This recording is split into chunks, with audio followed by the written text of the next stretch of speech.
Hello everyone, welcome to Adult Coaching. My name is Krishnakant Singh Bundela. Macro economics business cycle models के part 4 में आप लोगों का स्वागत है. इस पार्ट में हम मॉनेटरी ओवर इन्वेस्टमेंट थ्योरी पर डिस्कशन करने वाले हैं. ये हैक के द्वारा लिखी गई थ्योरी है और चूंकि ये एपिसोडिक एक्सप्लेनेशन है इसलिए पार्ट 1 से अगर आप देखेंगे तो आपको अच्छे से समझ में आएगा. F.A. वॉन हैक, इन्होंने जो थ्योरी दी थी उसको मॉनेटरी ओवर इन्वेस्टमेंट थ्योरी भी कहते हैं और ये चूंकि विक-शॉल के थ्योरी पर डिपेंडेंट है इसलिए ये मनी और नेचुरल रेट ऑफ इंटरेस्ट के डिसइक्विलिब्रियम पर बेस्ड है. और ये क्या होता है ये मैंने आपको विक-शॉल के थ्योरी में समझा चुका हूं.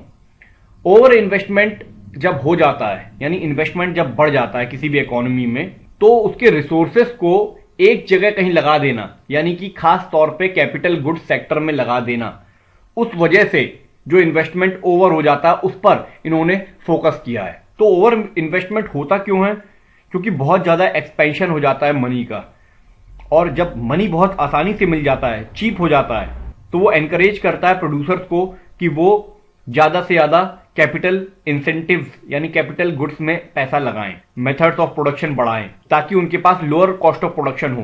क्योंकि अगर वो कैपिटल गुड्स खरीदेंगे, for example machine, advanced machine खरीदेंगे तो कॉस्ट उनका कम होगा तो उनको प्रॉफिट ज्यादा होगा, इसलिए वो कैपिटल गुड्स में अपना पैसा लगाते हैं. और अगर प्रोडक्टिव स्ट्रक्चर हमारी इकोनॉमी का बैलेंस रखना है तो जो रिसोर्सेस हैं वो कंज्यूमर गुड्स और कैपिटल गुड्स, देखिए कंज्यूमर गुड्स रिसोर्सेस जो हैं वो कंज्यूमर गुड्स और कैपिटल गुड्स दोनों में बराबर रखना पड़ेगा, एक प्रोपोर्शनल रखना पड़ेगा ताकि हमारा जो इकोनॉमी है वो बैलेंस्ड रहे. और इसका पूरा पूरा जो डिसीजन है प्रोड्यूसर्स को दिया जाएगा कि प्रोड्यूसर डिसाइड करें कि उनको इन्वेस्ट कहां करना है.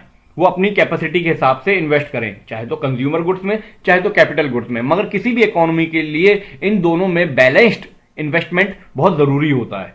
लेकिन इंडिविजुअली उनको क्या मतलब इस प्रोपोर्शन से, इसलिए उनकी कोई प्लानिंग नहीं रहती है, इस स्ट्रक्चर पर कोई ध्यान नहीं रहता है उनका. उनको क्या मतलब है कि मनी रेट और नेचुरल रेट से को बराबर लाना है हमें, या वो तो अपना फायदा देखेंगे. तो मनी रेट को जब नीचे लाया जाता है नेचुरल रेट से, या मनी रेट जब नीचे होती है नेचुरल रेट से तो बूम पीरियड आता है क्योंकि मनी की सप्लाई बहुत होती है. कैसे होती है मैं पिछले वीडियो में बता चुका हूं. और इजीली क्रेडिट अवेलेबल होता है, उधार अवेलेबल होता है, लोन्स अवेलेबल होते हैं, लो रेट ऑफ इंटरेस्ट रहता है तो प्रोड्यूसर्स और ज्यादा से ज्यादा प्रोड्यूस करने में लग जाता है. तो इजीली अवेलेबिलिटी जो रहती है क्रेडिट की लो रेट ऑफ इंटरेस्ट पर, उसकी वजह से प्रोड्यूसर्स एनकरेज होते हैं और उनके एनकरेजमेंट की वजह से वो कुछ ज्यादा ही इंट्रोड्यूस करते हैं round about methods of production, यानी प्रोडक्शन के बहुत अच्छे अच्छे मेथड्स वो इंट्रोड्यूस करने लगते हैं. तो जब प्रोसेस ऑफ प्रोडक्शन बढ़ जाता है तो इसकी वजह से होता क्या है कि वो प्रोडक्शन पर बहुत ज्यादा ध्यान देने लगते हैं और प्रोसेस ऑफ प्रोडक्शन थोड़ा लंबा हो जाता है. यानी कि इसका मतलब क्या है, प्रोड्यूसर गुड्स यानी कैपिटल गुड्स के प्राइसेस बढ़ जाते हैं कंज्यूमर गुड्स की अपेक्षा, क्योंकि उस पर ज्यादा डिमांड बढ़ जाती है.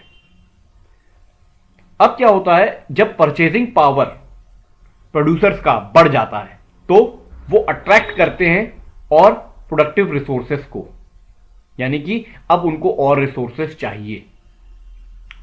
कौन से वाले? प्रोडक्टिव रिसोर्सेस, मशीन्स, और वो जो उनके कैपिटल गुड्स को बढ़ाएं, ऐसा रॉ मटेरियल. और एडिशनल रिसोर्सेस जब आते हैं प्रोड्यूसर गुड्स इंडस्ट्रीज के लिए तो क्या होता है, कंज्यूमर गुड्स इंडस्ट्रीज के लिए रिसोर्सेस कम पड़ जाते हैं.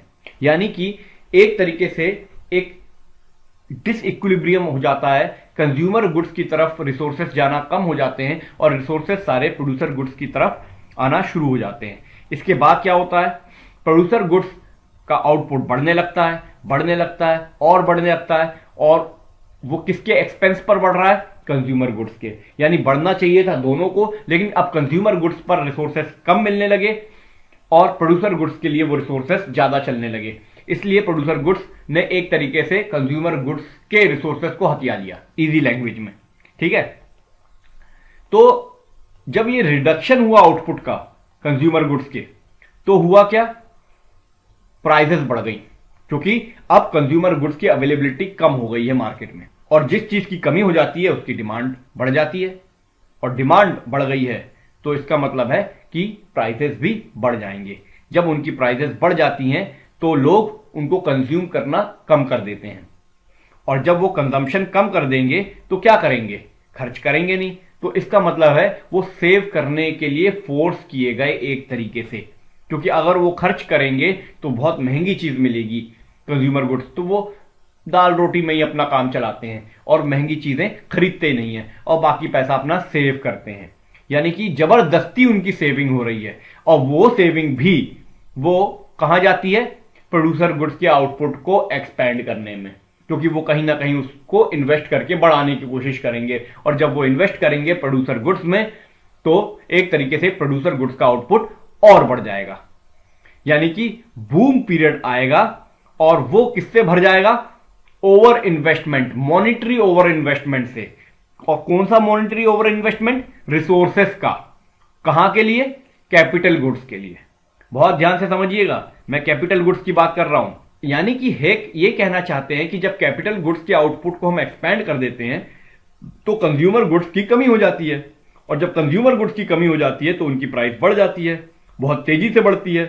तो प्रॉफिट मार्जिन प्रोडक्शन में कंज्यूमर गुड्स का ऊपर हो जाता है, क्योंकि उनकी प्राइसेस बढ़ गई। कंज्यूमर गुड्स जो होते हैं, जो हम लोग इस्तेमाल करते हैं डेली यूज में, अब जब उनकी प्राइसेस बढ़ जाएंगी और लोगों को खरीदना ही पड़ेगा, कम से कम जो नीड की चीजें हैं वो तो खरीदेंगे ही, तो प्रॉफिट मार्जिन किसका बढ़ेगा, जो उस कंज्यूमर गुड को प्रोड्यूस कर रहे हैं, प्रोडक्शन हाउसेस का। तो एंटरप्रेन्योर्स क्या करते हैं, वो अब बिड करते हैं, यानी कि एक तरीके की बोली लगाते हैं रिसोर्सेस के लिए। वो कंज्यूमर गुड सेक्टर्स में आप पैसा लगाना चाहते हैं, ठीक है, in competition to producer good sectors. अब वो प्रोड्यूसर गुड सेक्टर से कंज्यूमर गुड सेक्टर में शिफ्ट होते हैं एक तरीके से, और जब ऐसा होता है तो कॉस्ट बढ़ जाती है, क्योंकि प्रोड्यूसर गुड्स तो वो बना ही रहे थे, अब वो कंज्यूमर गुड्स भी बनाना चाहते हैं, क्योंकि उनकी प्राइसेस बढ़ गई हैं। उससे फायदा उठाने के लिए अब वो दोनों सेक्टर्स में काम करने लगते हैं, क्योंकि प्रोड्यूसर गुड्स की डिमांड तो है ही ऑलरेडी, पर अब कंज्यूमर की भी बढ़ने लगी है, तो वो उनकी कॉस्टिंग बढ़ जाती है। जब इनकी कॉस्टिंग बढ़ जाती है तो क्या होता है, उनके प्रॉफिट कम हो जाते हैं, तो प्रोड्यूसर गुड्स सेक्टर में प्रॉफिट कम होने लगते हैं। और साथ ही साथ जो नेचुरल रेट ऑफ इंटरेस्ट है, पिछले वीडियो में मैंने आपको बताया था क्या होता है natural rate of interest. Natural rate of interest, ordinary rate of interest, real rate of interest, जो बोल दो, जब ये कम हो जाता है तो भी प्रॉफिट मार्जिन रिड्यूस हो जाता है प्रोड्यूसर्स का। अब होता क्या है कि जब प्रॉफिट मार्जिन गिर जाता है, उसकी शॉर्टेज पड़ जाती है, तो फर्म्स क्या करती हैं, अपने कदम को पीछे हटा लेती हैं, प्रोसेस ऑफ प्रोडक्शन से पीछे हट जाती हैं। इसका मतलब यह है कि अब वो कैपिटल कम लगाएंगे और लेबर ज्यादा लगेगा, तो नए प्रोजेक्ट बनेंगे नहीं, और ओल्ड वाले भी, पुराने वाले प्रोजेक्ट भी थम जाएंगे या उनको बंद कर दिया जाएगा। तो क्या होगा, रिसेशन का एनवायरमेंट स्टार्ट हो जाएगा, नए प्रोजेक्ट्स एग्जीक्यूट नहीं करेंगे और ओल्ड वाले भी बंद हो जाएंगे। अब ये रिसेशन किस तरीके से डिप्रेशन की तरफ चला जाता है, कैसे चला जाता है ये देखते हैं। होता क्या है कि जब नेचुरल रेट ऑफ इंटरेस्ट कम हो जाता है मनी रेट ऑफ इंटरेस्ट से, देखिए मनी रेट ऑफ इंटरेस्ट वो है जिस पे हम लोन लेते हैं, जब ये बढ़ जाए, मैंने पहले ही बताया था, जब ये बढ़ जाता है तो क्या होता है, लोग क्यों लेंगे लोन, जब लोग लोन नहीं लेंगे तो इन्वेस्टमेंट नहीं होगा, और इन्वेस्टमेंट नहीं होगा तो चीजें आगे बढ़ेंगी नहीं, यानी एक्सपेंशन नहीं होगा, रिसेशन आएगा। यानी कि प्राइसेस ऑफ कंज्यूमर गुड्स तो ठीक है बढ़ रही हैं, लेकिन प्राइसेस ऑफ प्रोड्यूसर गुड्स घट जाती हैं, और जो प्रोड्यूसर है वो क्या करता है, वो यहां से शिफ्ट होने की कोशिश करता है कंज्यूमर गुड्स की तरफ, मगर ये प्रोसेस बहुत स्लो होता है, क्योंकि यहां से शिफ्ट होना इतना आसान नहीं होता है। क्यों है ऐसा, क्योंकि कंज्यूमर गुड इंडस्ट्रीज और प्रोड्यूसर गुड्स इंडस्ट्रीज में से जब प्रोड्यूसर गुड्स इंडस्ट्रीज से आप लेबर्स को निकालोगे तो क्या होगा, लेबर निकल तो आएगा आराम से, यानी उनकी छुट्टी वहां से कर दी गई, अब वहां काम नहीं हो रहा है तो सारे लेबर्स बाहर आ गए, लेकिन जो कंज्यूमर गुड्स है वहां वाली इंडस्ट्री इसको धीरे धीरे सोखती है, धीरे धीरे वो बढ़ रही है, उस पर लोग अभी विश्वास करने नहीं लगे हैं कि हमको कंज्यूमर गुड्स पर शिफ्ट होना है। तो ये वो फेस होता है कि धीरे धीरे उस तरफ शिफ्ट होते हैं, जिसकी वजह से जिस तेजी से ये वर्कर्स बाहर निकले उस तेजी से ये सोख नहीं पाती, कंज्यूमर गुड इंडस्ट्रीज इन लेबरों को उस तेजी से सोख नहीं पाती, यानी एब्जॉर्ब नहीं कर पाती, यानी एक्सेप्ट नहीं कर पाती है। इसलिए ये एक स्लो प्रोसेस होती है शिफ्टिंग की, और इस वजह से वो रिसेशन का पीरियड डिप्रेशन की तरफ चला जाता है। तो अनएम्प्लॉयमेंट आ जाता है, और अनएम्प्लॉयमेंट आ गया तो मतलब लो वेजेस हो गए, और जब लो वेजेस हो गए तो प्रॉफिट मार्जिन रिड्यूस हो जाता है कैपिटल गुड इंडस्ट्रीज का। लेकिन सिस्टम यही नहीं रुकता, और कॉन्ट्रैक्शन आता है, और वहां तक आता है जब तक natural rate of interest market या मनी रेट ऑफ इंटरेस्ट के बराबर नहीं हो जाता। और ये क्यों कैसे होता है ये मैं पिछले वीडियो में बता चुका हूं, आप देख लीजिएगा। तो डिप्रेशन बढ़ता जाता है और फिर रिकवरी का पीरियड आता है, और रिकवरी बहुत डिफिकल्ट हो जाती है। तो ये रिकवरी इतनी डिफिकल्ट होती है तो फिर आती कैसे है? रिकवरी बहुत कठिन होती है तो फिर आती कैसे है? क्योंकि डिप्रेशन का पीरियड इतना लंबा हो जाता है कि अब उसको रिकवर करने का भी समय लगेगा। तो कैसे रिकवर करेंगे? होता क्या है, डिप्रेशन के टाइम पर मनी वेजेस कमोडिटी प्राइसेस के हिसाब से ज्यादा रहे। डिप्रेशन के टाइम पे कमोडिटी प्राइस गिर जाते हैं और मनी वेज ऊपर रहते हैं। ये मनी वेज और रियल वेज के ऊपर भी मैं आपको पहले बता चुका हूं, आप लोग देख लीजिएगा। मनी वेज क्या होता है, रियल वेज क्या होता है। मनी वेज वो वेज होता है जो सैलरी आपको मिल रही है, रियल वेज जो मार्केट में वैल्यू है उस पैसे की। अगर इन्फ्लेशन बढ़ गया है तो रियल वेज उस हिसाब से घट जाता है। ठीक है, वही सिस्टम है रियल रेट ऑफ इंटरेस्ट और मनी रेट ऑफ इंटरेस्ट का। तो जो मनी वेज है, डिप्रेशन के टाइम में कमोडिटी की प्राइसेस गिर रही हैं लेकिन लोग खरीद ही नहीं रहे, लोग पैसा सेव करके रख रहे हैं, तो मनी वेज थोड़ा ऊपर रहता है उससे। और तो और इस वजह से रियल वेज भी ऊपर रहता है, और जब रियल वेज ऊपर रहता है तो इन्वेस्टमेंट के चांसेस बनते हैं।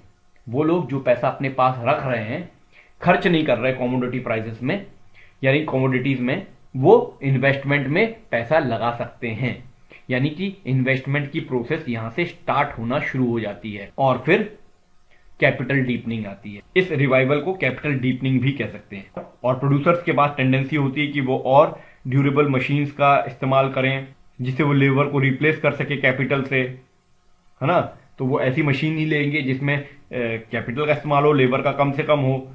तो कैपिटल गुड्स की डिमांड फिर बढ़ने लगती है क्योंकि कैपिटल डीपनिंग हो रही है, कैपिटल मिल रहा है, और इस तरीके से वो डिक्लाइन नेशन ऑफसेट हो जाता है यानी अलग हो जाता है, और इन्वेस्टमेंट इंड्यूस हो जाता है यानी इंजेक्ट हो जाता है, और रिकवरी स्टार्ट हो जाती है। और उसके बाद अप स्विंग यानी कि एक्सपेंशन का पीरियड आने लगता है। तो इस एनालिसिस से हमको ये समझ में आता है कि अप स्विंग या डाउन स्विंग इकोनॉमी का हायक के द्वारा जो दिया गया है वो हमने अभी समझ लिया। जहां उन्होंने हॉटरे के जो मॉनेटरी थ्योरी थी उसको ऑस्ट्रियन थ्योरी से थोड़ा मिक्सअप किया है। एक्चुअली इन्होंने क्या किया है, जो हॉटरे की थ्योरी थी उसमें भी मॉनेटरी लिया गया है लेकिन उसमें गोल्ड भी लिया गया है। इन्होंने गोल्ड का इस्तेमाल नहीं किया, इन्होंने गोल्ड का इनफ्लो आउटफ्लो पर नहीं लिया है, इन्होंने केवल मॉनेटरी को ही लिया है। क्लियर। अब हम आते हैं इसकी क्रिटिसिज्म पर। Restrictive assumption of full employment, ये थ्योरी जो है ये बड़ी क्लासिकल एजम्पशन लिया है वही फुल एम्प्लॉयमेंट का, और यानी कि प्रोड्यूसर गुड्स का एक्सपेंशन होगा आउटपुट में।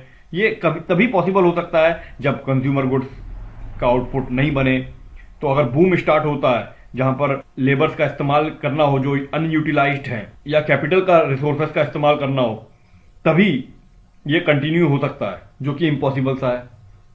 अनरियलिस्टिक एजम्पशन ऑफ इक्विलिब्रियम, यानी सेविंग्स को इन्वेस्टमेंट के इक्वल रखना किसी भी इकोनॉमी में, ये भी एक तरीके से फालतू का एजम्पशन है, और बोलते हैं कि ये डिस्टर्ब कर दिया जाता है सेविंग्स और इन्वेस्टमेंट का जो इक्विलिब्रियम है, ये बैंक के द्वारा डिस्टर्ब कर दिया जाता है क्योंकि बैंक क्रेडिट क्रिएट कर देती है और उसकी वजह से लोग सेव नहीं करते हैं, लोग इन्वेस्ट करना चालू कर देते हैं। तो ये डिस्टर्बेंस का जो बैंक पर एक तरीके से इल्जाम लगा दिया गया है, तो ये गलत है क्योंकि बहुत सारे और भी चीजें होती हैं जिसकी वजह से इक्विलिब्रियम टूट जाता है, केवल बैंक के क्रेडिट की वजह से नहीं होता ये। तीसरा है undue importance to interest rate of changes. सही बात है, यानी कि इसमें बहुत ज्यादा इंपॉर्टेंस जो दे दी गई है वो इंटरेस्ट रेट ऑफ चेंजेस पर दे दी गई है। वो उसको इतना फ्लेक्सिबल बता दिया है इंटरेस्ट रेट को कि ये किसी भी तरीके से बिजनेस साइकिल को अप एंड डाउन कर देगा। लेकिन बिजनेस फर्म छोटे मोटे पीरियड के लिए इंटरेस्ट रेट का ख्याल नहीं करती, वो ये देखती हैं कि उनका एक्सपेक्टेड रेट ऑफ प्रॉफिट, यानी जितना वो प्रॉफिट एज्यूम कर रहे हैं वो हो रहा है कि नहीं हो रहा है उस ट्रेड साइकिल के फेज में। अगर हो रहा है तो वो ज्यादा रेट ऑफ इंटरेस्ट भी लेने को तैयार हो जाते हैं, अगर नहीं हो रहा है तो कम रेट ऑफ इंटरेस्ट भी नहीं लेंगे। जैसा मैं आपको एग्जांपल हमेशा देता हूं कि अगर हमको गांव में स्कूल खोलना हो और कम रेट ऑफ इंटरेस्ट पे हमें लोन मिल रहा हो तो भी नहीं खोलेंगे, क्योंकि वहां तो लोग मिलेंगे नहीं ना हमें पढ़ाई कराने के लिए, तो हमें फीस ही नहीं मिलेगी, क्या मतलब है वहां पर। तो ये बहुत ज्यादा इंपॉर्टेंस यहां पर दे दी गई है इसको, ये भी एक क्रिटिसिज्म है। फिर unreal concept of forced savings. अब ये बोलते हैं हायक जी कि ये जो एक्सपेंशन होता है प्रोड्यूसर गुड्स का, वो इसलिए हो पाता है क्योंकि लोग मजबूर हो जाते हैं सेव करने के लिए, फोर्स्ड सेविंग, और फिर वो कंज्यूमर गुड्स से जो अपना पैसा बचा लेते हैं वो फिर वो इन्वेस्टमेंट में लगा देते हैं। अरे भाई, कोई अगर अपना कंजम्पशन रिड्यूस कर देता है अपनी इनकम में से, तो उसको थोड़ी ना फोर्स्ड सेविंग कहेंगे, जबरदस्ती सेव कर रहा है वो। ये फोर्स्ड सेविंग का कंसेप्ट जो है बहुत ज्यादा काल्पनिक है, ये रियलिटी नहीं है। वो तो भाई अपने को बचा रहा है कम से कम कि मुझे अभी खर्च नहीं करना है क्योंकि चीजें महंगी हैं। ही इज नॉट सेविंग, वो तो केवल अपने आप को अलग रख रहा है उस चीज से, क्योंकि वो अभी महंगाई में नहीं कूदना चाहता। Questionable nature of expansion of crash. Hack ने भी आर्ग्यू किया है कि जब हायर इनकम होती है लोगों के हाथ में तो वो ज्यादा खरीदेंगे और ज्यादा पैसे बढ़ जाएंगी, प्राइस बढ़ जाएगी कंज्यूमर गुड्स की, तो उसकी वजह से कैपिटल गुड्स की कम हो जाएगी और उसके बाद बूम पीरियड क्रैश हो जाएगा। ये भी तो बहुत क्वेश्चनिंग वाली चीज है। अच्छा, ये क्यों क्वेश्चनिंग वाली चीज है ये मैं आपको बाद में समझाऊंगा, जब फिशर और कीन्स के बारे में आऊंगा मैं, उन्होंने इसको बहुत अच्छे से खंडन किया है। नेक्स्ट है explains only the expansion phase, यानी इन्होंने केवल एक्सपेंशन फेज को बहुत अच्छे से समझाया है, लेकिन रिसेशन कैसे आता है उसका ये प्रॉपर रीजन नहीं दे पाए, लॉजिक नहीं दे पाए। यानी ये दोनों जो टर्निंग पॉइंट है, नीचे से ऊपर और ऊपर से नीचे आना है, उसको बिल्कुल अच्छे से एक्सप्लेन नहीं कर पाए। यानी ये मॉनेटरी फैक्टर्स को और रियल फैक्टर्स को अच्छे से इंटीग्रेट नहीं कर पाए, उसमें वो सक्सेसफुल नहीं रहे। इसको जब मैं कीन्स और फिशर का आपको बताऊंगा तो उसमें और अच्छे से क्लियर हो जाएगा। That's it, thank you.